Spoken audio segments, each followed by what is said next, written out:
All right, let's go ahead and take a look at today's recap and look at some price action and kind of see what's going on here. So, just like every day, today's Thursday.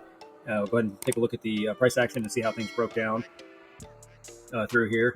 And you can see we have the 30-minute candle right here. Here's the red and the green support lines for us, support and resistance lines.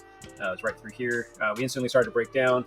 At that point, you could go into the 5-minute. During this time, you can see here's that 30-minute breakdown, backtest, and then we traded down. You can see these key levels. I do have the longer times turned on. It looks a bit messy here. We can look to take off some of the support. This was today's major support areas, and that's what we're looking for this to break down. And you can see we took that lower area, and then the deeper target, breakdown target, was right here. And you can see we actually held support through there and bounced back up.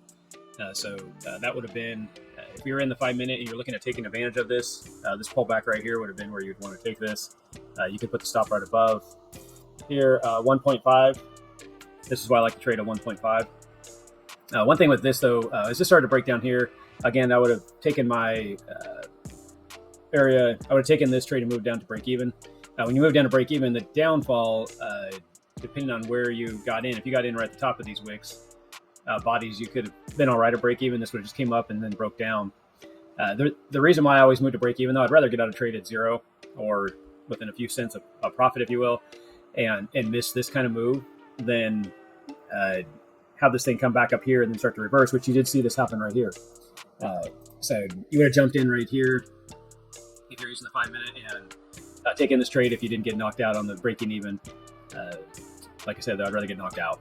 So that would have broke down and bumped you out on this one at zero if it came back up to how tight you were. Otherwise, it would have went down and made it basically a 1.5. And then then we see this retrace pretty strong here. It came back up and then just broke back to the upside and got us all set back for bullish on all the time frames here.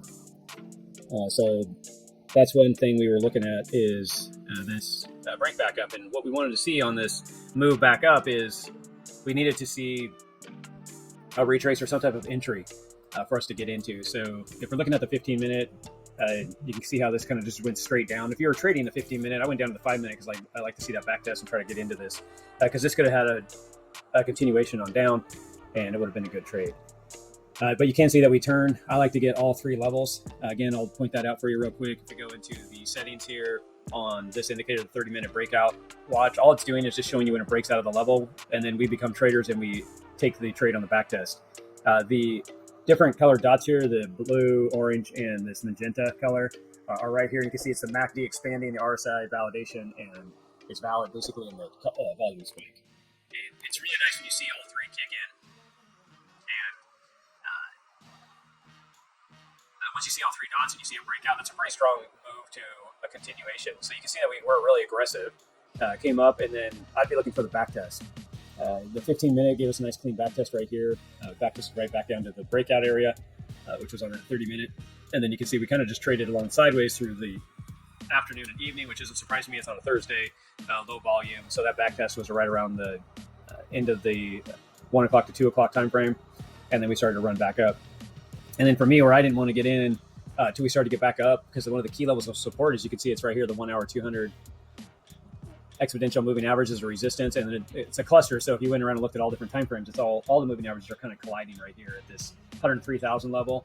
The other thing is we really wanted to look at for to get a strong bullish trade here would have been this back test right here, which would have been another solid entry, if you will. For me, this would have been tough though, because it's the last 2 hours of the day. So if you were analyzing, it depends on how you're analyzing the charts. Me using these longer time frames, this would have been the better bread and butter entry right through here. And then look at this going out to a 1.5. It looks like we can still get there. My rules wouldn't let me get into that trade because it's the last 2 hours of the day. You can see I did get into this trade though. This area right here, use the 30-minute bar as well. The bottom here is the support. I got in when it already had confirmed a move back up, and we were holding this key resistance right here, our support right here, and I was looking for this to continue up. And then once I actually got this breakout, this is where this trade has been moved to break even. You can see on this trace back, it did bounce on this key level, but I entered down below that area. So it came down close, almost took me out again, zero, just like it did earlier. But you can see that as it broke back down and started to run back up.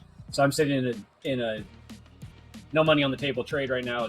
It's technically at zero profit. So if it comes down and hits me in my entry, I would not make any money on the trade, but I wouldn't lose any money on the trade now. So now we're moving on up. I expect it to kind of take out this key level right up here at the 104, 142. Each one of these levels is, this is 1.5 to 1, this is a 2 to 1, and a 3 to 1. So I do expect this to break out. At this point, the way it's trading, it could easily start to run up and take this higher level. I'm just going to look at taking out the profit at the 104, 155 range and get the 1.5 and call it a night for this. And then we'll reevaluate the next trade. So I do like to just evaluate the trades and go through them with you and look at the price action throughout the day and how we use key support and resistance to find these options. The biggest thing is all you need is one trade. It depends on the money you put on. So if, in my case, if I risked $1,000 right here, it doesn't really matter the number, but say I just risked $1,000 to kind of explain this. If once this broke out, I would have pulled this up. So now I don't have any risk on the table. So I'm in it for no loss at that point. Before I was in it, if it came all the way down here, I would have lost $1,000. Once we got that confirmation and it broke up, you could see I would have been down a little bit right here. And as we ran on up, once it started to run on up here, that's when I would have pulled this up, zeroed out, just like right now we're at zero. But if it hits 1.5, that'd be on a $1,000 trade, the way we're trading here, that would have basically made right around 750 or sorry, 1,500 on this trade. If it goes up to the 2 to 1, then you'd make about $2,000. If it goes on up to this, it'd be a $3,000 profit. So if you're averaging, like if I just got out right now I'd be right around that, just shy of 700, right around there, if I just took this off. So that just kind of gives you an idea why I mark these key levels and why I'm really looking for just an easy move of 1.5. If you make that every day, it's a nice little healthy trading income. So it definitely pays off.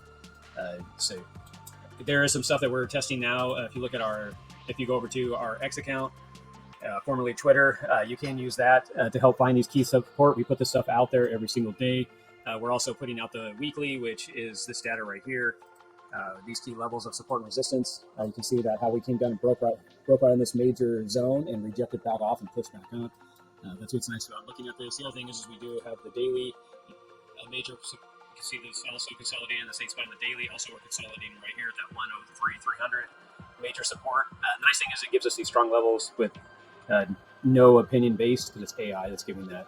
And then every day that we do post that on X, we post this right here and give you key levels. So you can't see the breakdown. See it working right in those key levels, and then we ran back up, broke right through these key levels. And this was the structure test zone and breakout or breakdown is what we're looking at. And you can analyze this stuff.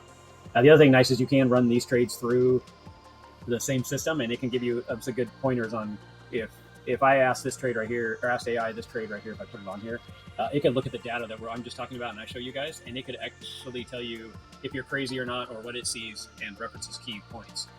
This is actually, to be honest, this is an AI trade.